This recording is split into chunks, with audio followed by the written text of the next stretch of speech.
지난해 연말 투기 자본의 유입 속에 이상 급등 현상을 보였던 지역 부동산 시장이 관망세를 보이고 있습니다.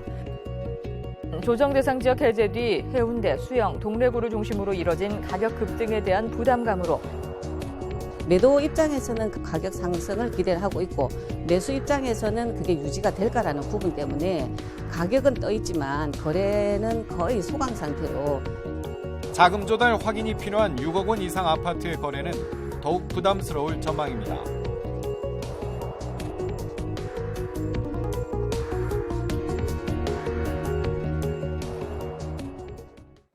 네, 오늘 이 정부 들어서 19번째 부동산 대책이 발표됐습니다. 이른바 수용성이라는 경기도 지역의 집값을 잡기 위한 핀셋 대책인데 강 건너 불구경하고 있는 우리 지역의 입장에서는 지역에도 영향을 미치는 것인지 또 지난 가을 반짝였던 부동산 경기가 지금은 또 어디로 향하고 있는지 참 여러 가지가 궁금합니다. 그래서 밥상머리 토크 오늘은 부동산 이야기로 시작해 보도록 하겠습니다. 노태민 정의당 대변인 그리고 유아름 시사평론가 고지연 변호사 그리고 부동산 섭외 이영래 대표 모시고 출발하도록 하겠습니다. 조정 대상 지역 해제 우리가 되고 나서 말이죠. 그 가격 급등 이야기가 한동안 나왔습니다. 이 대표님. 근데 요즘 좀 뜸뜸한 것 같아요. 겨울을 지나고 있는 지금 시점에서 지금 지역 부동산 지금 좀 어떻습니까? 네, 지금 지난 11월 달에 조정 대상 지역에서 이제 해제가 되는데요. 네. 일단 11월 달부터 해서 이제 올해 1월 달까지의 매매 가격 변동률을 살펴보면은요. 해운대구가 지금 이제 2.87%로 이제 가장 높은 상승률을 기록을 했고 그다음으로 이제 수영구가 2.69% 그리고 이제 동래구 순으로 이제 가장 높은 가격 상승세를 이제 보였었는데요. 일단 이게 해운대구라든지 수영구, 동래구 같은 경우에는 규제 해제에 대한 이제 직접적인 이제 혜택을 받으면서 해수동 이게 가장 두드러졌군요. 네, 맞습니다. 그래서 이제 부산 평균 상승률보다는 이제 훨씬 더 높은 상승률을 이제 기록을 했다라고 볼 수가 있고 현재까지도 이러한 가격 강세는 이제 계속 유지가 되고 있습니다. 전세 가격 같은 경우에도 매매 가격이 오르면서 지금 이제 해운대구가 가장 높은 가격 상승세를 보였는데요. 이어서 이제 강서구라든지 동래구, 수영구에서도 전세 가격이 소폭 오르고 있기 때문에 이번에 가격 급등한 것을 어느 정도 시장에서는 좀 뒷받침을 하고 있다라고 볼 수 있을 것 같습니다. 네, 정부가 수도권의 뭐 수용성, 그러니까 수원, 용인, 성남의 집값을 잡는다고 하니까 이제 뭐 안성, 시흥, 화성을 이제 묶어서 또 안시성이라 그러더라고요. 네, 그리고 김포, 부천, 검단을 묶어서 또 김보검이라고 하는데 이곳에 이름 잘 짓습니다. 집값들이 막 지금 오르고 있다. 그래서 지금 전부 다 경기도 지역인데요. 그렇네요. 사실 지난 가을에도 해수동 지역의 집값을 잡는 해수동 지역에서도 이제 과열이다 이야기가 나왔었는데 서울에서 관광버스 타고 뭐 수십 채씩 쓸어간다 뭐 이런 이야기가 있었거든요. 요즘 부동산 시장은 어떤지 궁금합니다. 네, 일단은 뭐 그런 분위기는 좀 상당히 많이 이제 줄어들었다라고 이제 볼 수가 있을 것 같고요. 전체적으로 시장으로 보면은 사실 1월 달 이후부터 해서는 확연하게 이제 관망세로 이제 접어들었다라고 이제 볼 수가 있을 것 같습니다. 일단 뭐 작년에 11월 달, 12월 달 같은 경우에는 전용 84제곱미터 그러니까 이제 우리 흔히 이야기하는 중형 아파트인데요. 이 아파트가 이제 10억을 넘어서는 이제 그 초고가 아파트들이 이제 계속 나타나고 있는데 지금 1월 이후부터는 아직 이제 10억을 넘어서는 아파트는 나타나지 않고 있고요. 전체적으로 이제 시장이 어떻게 변화할지 이번에 오른 가격이 이제 다시 뭐 떨어질지 더 이제 오를 수 있을까? 이러한 이제 고민들 때문에 전체적인 이제 매수자들이 시장에서 좀 관망을 하고 있는 시기가 지금 현재와 같다라고 볼 수 있을 것 같습니다. 일단 저기 서울에서 이렇게 돈 사들고 내려오는 사람들은 지금은 거의 없어졌다고 볼 수 있겠네요. 네, 그렇습니다. 최고가 거래는 그러면 그동안 어느 지역이었습니까? 네, 지금 해수동에서 이제 각 지역을 이제 대표하는 아파트들의 이제 실거래 가격들을 이제 좀 살펴보면은요. 해운대구 이제 제송동에 있는 이제 더샵 센텀스타 1차 같은 경우에는 이제 전용 면적 125제곱미터가 지난해 11월 달에 9억 9,500만 원에 이제 거래가 됐었습니다. 그런데 이제 올해 들어서는 이 아파트가 한 9억 4천만 원 정도 선에서 현재까지 최고 가격을 이제 거래가 된 상황이고요. 그리고 이제 수영구에 있는 이제 남춘동 3위 비치 같은 경우에도 전용 84제곱미터가 지난해 12월 달에는 10억 5천만 원에 거래됐었습니다. 그렇지만 이제 올해 1월 달 같은 경우에는 현재까지 9억 4,800만 원에 이제 거래가 된 상황이고 동래구 명륜동에 있는 이제 명륜 아이파크 1단지 네. 같은 경우에도 전용 84제곱미터가 이제 7억 2천만 원까지 올랐다가 네. 이번 1월 달에는 이제 6억 6천만 원에 거래가 됐습니다. 그런데 이제 좀 전반적으로 이렇게 네. 좀 세부적으로 살펴보면은요. 네. 이게 지금 이제 가격 자체가 최고점 비해 가지고 떨어졌다라고 이제 보기보다는 네. 실질적으로 이제 이번에 거래된 아파트들의 층수가 좀 낮아지면서 최고 가격 수준까지는 미치지 못했다라고 네. 볼 수가 있을 것 같고, 그 부분을 감안을 하면은 지금 일단 올랐던 가격이 계속적으로 이제 유지를 하고 있는 상황이다.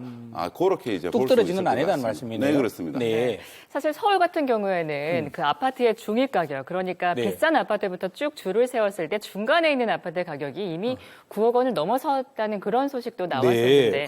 아무래도 우리 지역 같은 경우에는 아직까지 10억 원대 아파트에 대한 어떤 심리적 저항감이랄까요? 이런 그렇죠. 것들이 분명히 존재하는 것 같은데요. 대표님, 그러면 최근에 실거래가가 좀 빠진 거에 대해서 어떻게 해석하시는지 궁금합니다. 왜냐하면 그동안에 워낙에 단기 급등에 따른 거품이 좀 있다는 지적도 있었어서 그게 이대로 쭉 빠지는 건가요? 아니면 일시적인 조정일 뿐 좀 치고 올라갈까요? 다시 올라갈까요, 올해? 생각하세요? 궁금한데? 네, 지금 뭐 제가 보기에는 이제 조정이라고도 이제 생각은 안 하고 있고요. 일단은 이제 가격이 많이 올랐기 때문에 사실상 부산에 거주하는 이제 시민분들은 솔직히 이게 2개월 사이에 너무 많이 올라서 놀랬습니다. 그래서 이 충격이 네. 지금 이제 가시지가 않는데 일단은 이제 기대감은 앞으로 이제 더 오를지 말지 네. 이거에 대한 이제 고민들을 하고 있다라고 이제 볼 수가 있을 것 같은데요. 네. 일단은 이제 서울의 이제 중위 가격이 이제 평균 9억을 넘었는데 네. 부산의 이제 집값을 이제 또 비교를 해보면은 네. 지금 이제 서울 강남하고 해운대구하고 이렇게 이제 중위 가격을 그렇죠. 비교를 서울 강남과 했을 해운대 때 비교하면 어떻게 됩니까? 예, 그럼 이제 강남 같은 경우에는 중위 가격이 19억 원입니다. 아이고, 엄청나구네요. 평균 가격인 거죠. 네. 근데 이제 해운대구 같은 경우에는 지금 현재 중위 가격이 4억 4천만 원 정도 수준입니다. 그래서 네. 서울, 강남하고 이제 부산, 해운대를 이렇게 비교를 하자면 기존에는 항상 이제 3배 정도의 이제 네. 가격 차이를 계속 유지를 해 왔었는데 사실 요번에 해운대가 많이 오르기는 했지만 강남이 훨씬 더 많이 오르면서 현재는 네. 4배까지 차이가 나고 있습니다. 그래서 이제 지역 간 비교를 하게 되면 여전히 네. 좀 가격이 낮은 수준이다라고 이제 볼 수가 있을 것 같고요.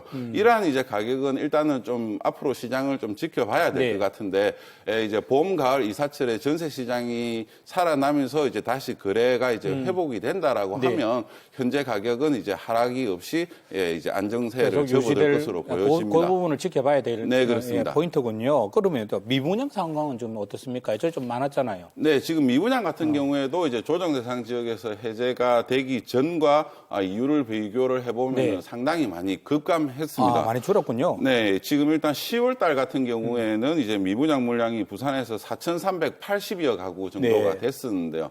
지금 이제 이번 1월 달 기준으로 해서 2,115 가구 정도로 이제 줄어들었기 때문에 실질적으로 조정 대상 지역 해제되기 이전과 비교해서 51% 가량 이제 줄었고요. 네. 실제 뭐 거래가 된 것도 2,100여 세대 정도가 실질적으로 미분양이었던 게 해소됐다라고 볼 수 있을 것 같습니다. 이게 뭐 각종 지표상으로도 이런 게 좀 확인할 수 있는 부분이 있습니까, 변호사님? 어떤 것들이 있을까요? 네, 국토연구원에서 전국의 6,600여 가구와 공인 중개업소를 대상으로 매월 부동산 시장 소비자 심리 지수를 조사합니다. 네. 100을 기준으로 95 미만이면 하강, 115 이상이면 상승 국면으로 보는데요. 네. 그런데 이걸 보니까 부산의 매매 소비 심리 지수는 121.4에서 111.7로 지난달에 비해선 9.7포인트 줄었습니다. 네.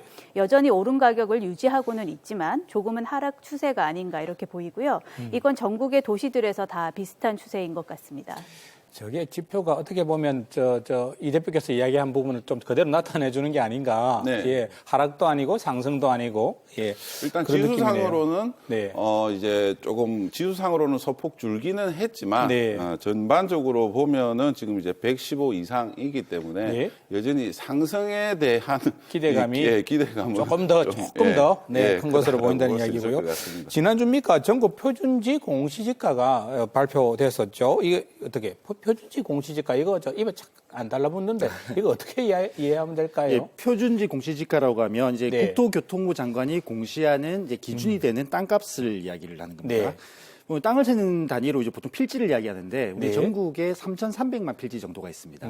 근데 이 필지들을 전부 다 조사를 하면 뭐 시간도 많이 들고 비용도 많이 들기 우리 때문에 전국토를 조사하기는 힘드니까 네, 그죠? 그렇죠. 네. 그 중에 대표성을 가지는 50만 필지를 선정을 해서 그 표준지로 선정을 한 필지를 조사를 해서 이제 네. 표본을 삼아서 이제 땅값을 발표하게 되는데 이게 기준이 되어서 이 가격을 가지고 우리 땅이 얼마다, 이 땅이 어느 정도 가치를 가진다라고 이제 이야기를 하게 되는 거죠. 네. 그런데 이게 왜 중요하냐면은 이것을 바탕으로 해서 우리 집의 자산 규모를 평가하고 네. 이것에 따라서 세금을 매기기 때문에 꼭 얼마가 나오게 되는지를 살펴봐야 되는데요. 네. 공시가에 의해서 영향을 받는 것 자체가 61가지에 달한다고 합니다. 아하. 기본적으로 뭐 재산세, 네. 종부세, 각종 취등록세가 영향을 받고요. 그렇겠군요. 이 밖에도 지역 가입자들의 건강보험료, 그리고 노년층의 경우에는 기초연금을 받을 수 있는지 여부, 그리고 우리 자녀들이 국가장학금을 네. 받을 수 있는 대상이 되는지 여부도 그러니까 굉장히 이 여러 가지가 공시지가에 해당되는군요. 의해서 네. 결정이 된다고 하거든요. 특히 세금이나 건강보험료 같은 경우에는 당장 올해 부담해야 되는 부분부터 이번에 발표된 공시가에 의해서 결정이 된다고 하고요. 복지 혜택 같은 경우에는 내년부터 올해 공시가에 의해서 결정이 됩니다. 올해는 지난해 공시가에 의해서 매겨지고요. 그렇네요. 정말 말씀 듣고 보니까 한두 가지가 아닌데 예. 이거 지난해 뭐 이게 워낙 많이 올라가지고 이거 뭐 대놓고 말을 못해도 좀 부담스럽다 이런 분들도 있었는데요. 좀 어떻습니까? 네, 지금 뭐 이번에 이제 실질적으로 이제 뭐 부산 지역 같은 경우에도 이 지가가 오른 케이스도 있기는 하겠지만 네. 사실적으로 이제 정부에서 이제 공시지가를 현실화를 하면서 기존에 낮게 책정이 되어져 있었던 공시지가를 작년에 이어서 올해도 좀 상당 부분 많이 반영을 했다라고 볼 네. 수가 있을 것 같습니다. 그래서 이제 이번에 발표된 이제 그 지가 변동률을 살펴보면 전국적으로 6.33% 정도가 이제 상승을 했고요. 지난해 이제 상승폭보다는 이제 조금 줄기는 했지만 네. 여전히 이제 최근 10년간의 이제 평균 변동률보다는 이제 더 높은 이제 지가 상승률을 기록을 했다라고 이제 볼 수가 있습니다. 네. 특히 이제 주거용하고 상업용하고 비교를 해봤을 때 주거용 같은 경우에는 7.7% 정도의 이제 상승률이 이제 높게 나타났고요. 네. 그리고 상업용 같은 경우에는 작년에 비해서 이제 상승률이 이제 좀 둔화했다라고 이제 볼 수가 있을 것 같습니다. 지금 뭐 광역 이제 지자체별로 보더라도 네. 가장 많이 이제 오른 지역은 이제 서울이 이제 7.89%가 그러네요. 올랐고요. 압도적이네요. 예, 그리고 광주가 7.6%, 대구, 부산 이어서 이제 부산이 6.2%를 기록을 했기 때문에 네. 광역시 중에서는 일단은 네 번째 정도 수준이라고 이제 볼 수 있을 것 같습니다. 네. 네, 그런데 제가 좀 더 살펴보니까 네. 결국 주거용 땅값이 상업용 부지보다는 더 많이 오른 것으로 보이는데요. 지난해에 주택 시장은 좀 과열된 반면에 네. 이제 경기 침체로 상가의 공실률이 좀 높았던 아하. 것 아닌가 네. 이런 의미도 되는데 전반적인 경기가 좀 어려웠다 이렇게 해석이 되는 것 같습니다. 참 그렇군요. 그리고 또 이거 우리 지역으로 봤을 때 지지부진하던 뭐 재건축 단지들 속도가 좀 붙고 있는 것 같아요. 이 남천 삼익비치 1차 심의 통과했다는 그 이야기 들리던데 어떻습니까? 네, 최근에 이제 그 남천 상해비치 금축 심의가 이제 그 조건부로 해서 이제 이제 통과가 이제 됐는데요. 네. 그래서 이제 이 부분 때문에 이제 앞으로 이제 그 재건축의 사업 추진 속도가 상당히 좀 빨라질 것으로 예상이 됩니다. 네. 지금 이제 상해 비치 같은 경우에는 지금 최고 높이가 이제 198m에 아하. 이제 이루고, 네. 그리고 이제 12개 동으로 이제 이루어진 이제 총 3,350여 세대 정도로 이제 재건축을 할 계획인데요. 네. 지금 일단은 이번에 이제 통과 발표가 하고 나서 이제 네. 시중에 나와 있던 매물들이 일시에 다 이제 회수가 됐을 아하. 정도로 이제 조합원들 같은 경우에는 네. 이번에 이제 가격이 많이 올랐지만 앞으로 또 더 오를 오를 것이다라고 기대를 것이다라고 하는 하는 이제 모양이죠. 기대감 때문에 아하. 매물이 다 다시 이제 회수가 됐다라고 네. 볼 수가 있을 것 같고요. 일단 이제 이번에 건축 심의가 통과가 되면서 앞으로 이제 일반 분양이 어느 정도 시기에 이루어질지 많이 이제 관심들을 가지고 계시는데요. 언제쯤 될까요? 그러니까? 앞으로 이제 이번에 이제 진행이 이제 되면은 사업 네. 시행 인가도 이제 해야 되고 그리고 이제 이 아파트에 대한 이제 감정 평가도 이제 진행을 해야 되는데요. 네. 향후에 이제 관리 처분까지 이제 생각을 한다라고 하면은 사실상 좀 시간이 좀 많이 걸릴 것 같습니다. 그래서 지금 이제 여기 감정 평가를 하는 부분에서는 최근에 가격이 많이 올랐기 때문에 조합원들 간에 이제 가격에 대한 이견이 좀 커질 가능성도 높을 것 같습니다. 그렇게 되면 이게 또 사업 기간이 길어질 수가 있기 때문에 일반 분양을 하려고 하면은 한 3, 4년 정도는 이제 더 있어야지 될 것 같습니다. 그 당장 일이 아니군요. 네, 그렇습니다. 한참 더 걸리는군요. 참. 그리고 그 뭐 된다, 뭐 안 된다 말이 많던 저 해운대 우동 1구역 뭐 그 부분하고 또 거제동, 온천동 또 에코델타 시티 뭐 이런 부분들은 지금 어떻게 되고 있습니까? 네, 지금 3호 가든 같은 경우에는 이제 조합 설립을 이제 하기 위해서 이제 그 동의서를 이제 징수를 이제 우동 하고 1구역 있는 3호 가든이 상황입니다. 지금 그렇게 네. 진행되고 있군요. 네, 그래서 지금 그 동의율이 이제 높게 나타나고 있기 때문에 올해 이제 조합 설립이 이제 가능할 것으로 예상이 되고요. 네. 그리고 이제 조합 설립이 되면은 바로 이제 시공사 선정 단계에 돌입을 하기 때문에 지금 이제 사업 자체는 상당히 빠르게 이제 진행이 된다라고 볼 수가 있을 것 같습니다. 네. 그리고 지금 뭐 부산 지역에서도 이제 그 3천 세대가 이제 넘는 대규모 단지이기 때문에 주목을 많이 받고 있는 거제 2구역이라든지 이제 그 온천 4구역 재개발 같은 경우에도 올해 이제 그 연말까지 해서 모두 분양을 할 것으로 이제 예상이 되고요. 그리고 이제 지금 그 강서구에 있는 이제 에코델타 시티 같은 경우에는 뭐 현재까지도 아직 그 공동주택 용지를 이제 아직 분양을 하고 있는 상황입니다. 그래서 실질적으로 이제 에코델타 시티에서 아파트가 분양하는 모습을 좀 보려고 하면 한 내년 정도는 되어야지 이제 일반 분양에 이제 나설 수가 있을 것 같습니다. 에코델타 시티는 1년쯤 더 기다려야 될 상황이다. 네, 그렇습니다. 자, 마지막으로 올해 이사해야 될 분들 뭐 알아야 될 게 있다면 어떤 부분들이 있을까요? 핵심 포인트를 좀 짚어주시면. 네, 지금 뭐 부산에서 아파트들이 이제 입주를 많이 하고 있는데요. 지금 이제 작년과 비교해서는 이 새 아파트 입주하는 물량들이 이제 점차 줄어들고 있는데 지금 이제 3월달 같은 경우에는 이제 부산 진구에서 이제 1,254세대 정도가 이제 입주를 하고 기장군에서도 1,354세대가 지금 이제 일강 신도시에 이제 입주를 앞두고 있습니다. 서구에서도 이제 744세대 정도가 이제 입주를 하게 되는데요. 아무래도 이제 집을 구하는 입장에서는 새 아파트를 가장 먼저 챙겨볼 수밖에 없으니까 입주하는 아파트를 이제 잘 살펴보면은 좋을 것 같고요. 그리고 이제 시기적으로 본다라고 하면은 현재 부산의 집값이 그 전에 많이 급등을 하기는 했지만 지금과 같이 이렇게 이제 관망을 보이고 있는 시점이 지난다라고 하면은 내년에 다시 이제 그 공급이 줄어드는 부분을 감안을 하면은 현재 시점에 이렇게 이제 전세로 이렇게 이제 집을 이렇게 이제 이사를 하시는 것보다는 지금 시점에 이제 내 집 마련을 하시는 게 시기적으로는 훨씬 더 좋은 시기일 것 같습니다. 알겠습니다. 부동산 서베이 이영래 대표의 분석이었습니다. 참고하시고요. 오늘 고맙습니다.